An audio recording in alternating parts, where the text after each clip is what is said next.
Hello good morning everyone, this is Avinash and welcome back to my new video. तो आज है Saturday, आज है पूरा रिलैक्स करने का दिन। वैसे जब तक कि ऑफिशियली कुछ काम ना आ जाए ऑफिस से तब तक तो बिल्कुल फ्री हैं। तो यस, और आज छुट्टी का दिन था इसलिए आज उठा भी बहुत लेट से मतलब 11 बजे के आसपास में उठा हूँ। तो वैसे इतना लेट से उठना नहीं चाहिए बट नींद आ गई थी, सोचा सो लूँ। तो यस, बट इतना लेट से उठने के बाद अब लगी है बड़ी ज़ोरों से भूख, तो अभी जाना है फटाफट से लंच बनाने के लिए। और आज जैसा कि सैटरडे है तो मैंने सोचा है बनाऊंगा खिचड़ी, क्योंकि खिचड़ी बहुत ज़्यादा पसंद है मुझे और सैटरडे को खिचड़ी भी खाना भी चाहिए, ऐसा घर में लोग कहते हैं। तो यस, वो है फ़िलहाल। और जहाँ तक काम की बात है तो 3-4 चीज़ें हैं जो मुझे आज करनी है, जैसे कि गिटार पर मैंने जो 2-3 कॉर्ड्स सीखे थे उन कॉर्ड्स को प्रैक्टिस करना है। फिर जो स्केच मैंने आधी अधूरी छोड़ दी थी उसको थोड़ा आगे बढ़ाना है। मेरा जो पर्सनल ब्लॉग है उसमें 1-2 ब्लॉग लिखूँगा। मिला जुला के कुछ काम तो हैं और उसके बाद देखते हैं पहले वो। तो ये चीज़ें तो डिफाइंड है, बाकी और कुछ अगर ऐसा कुछ काम याद आएगा तो वो भी करेंगे। बट फ़िलहाल लगी है भूख, तो पहले पेट पूजा फिर काम दूजा।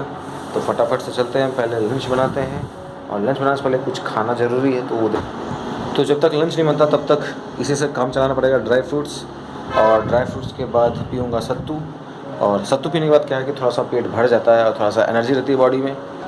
तो यस, जब तक लंच बनकर रेडी हो जाएगा तब तक तो एटलीस्ट वो खाकर रह सकते हैं। सो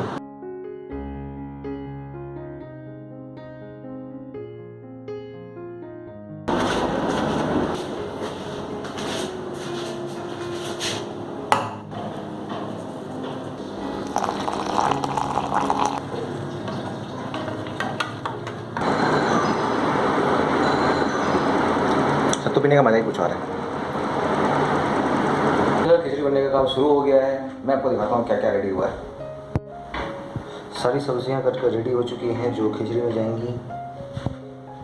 फिर चावल को मैंने भिगो कर रख दिया है और उसके बाद आती है मूंग दाल। तो आपको एक बात बता दूँ, खिचड़ी का सबसे मेन इंग्रेडिएंट होता है यही मूंग दाल।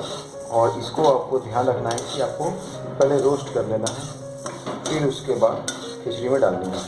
अगर आपको भी किचन में खाना बनाते समय गर्मी लगे तो आप ये उपाय इस्तेमाल कर सकते हैं। किचन में पंखा लगा कर और इस रैक में लगाएं ताकि चूल्हे में भी हवा ना जाए और आपको सिर्फ हवा लगे।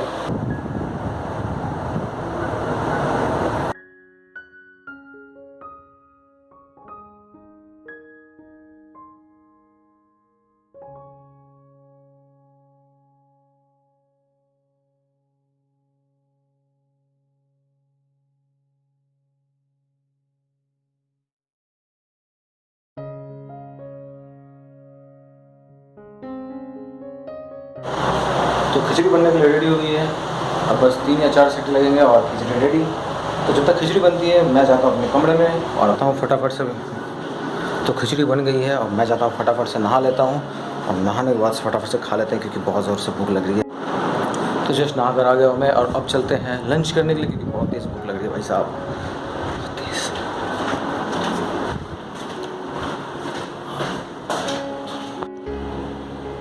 ये रही खिचड़ी, बहुत ही ज़्यादा टेस्टी लग रही है। तो फटाफट से पहले लंच करता हूँ फिर आपसे बात करता हूँ। अभी शाम के बज रहे हैं 6 और मुझे बड़ी ज़ोर से भूख लगी थी। तो दिन की बची हुई खिचड़ी थी जो अभी मैं खा रहा हूँ। और मुझे ठंडी खिचड़ी भी बहुत ज़्यादा पसंद है क्योंकि ठंडा होने के बाद उसका टेस्ट थोड़ा बढ़ जाता है, आई थिंक, मुझे ऐसा लगता है। तो इसलिए मुझे बहुत ज़्यादा पसंद है। तो मैं फ़िलहाल अपना अभी फ़िलहाल खिचड़ी खाता हूँ फिर आपसे बात करता हूँ। तो अब पूरे दिन का जो सबसे इम्पोर्टेंट काम वो है खाना बनाना, तो वो कर रहा हूँ। तो शाम के बाद एक्सरसाइज वगैरह करके और भांगड़ा सीख के मज़ा आ गया। तो भांगड़ा सीखने का एक्चुअली मेरा कहने का मतलब ये था कि अभी फ़िलहाल मैं भांगड़ा सीख रहा हूँ। I don't know why, bhangra मुझे बहुत ज़्यादा पसंद है और बहुत दिनों से भांगड़ा डांस वगैरह देख के था ना, मन करता था कि यार क्या गजब के डांस करते हैं लोग। तो इसीलिए मेरा मन किया भांगड़ा सीखने का।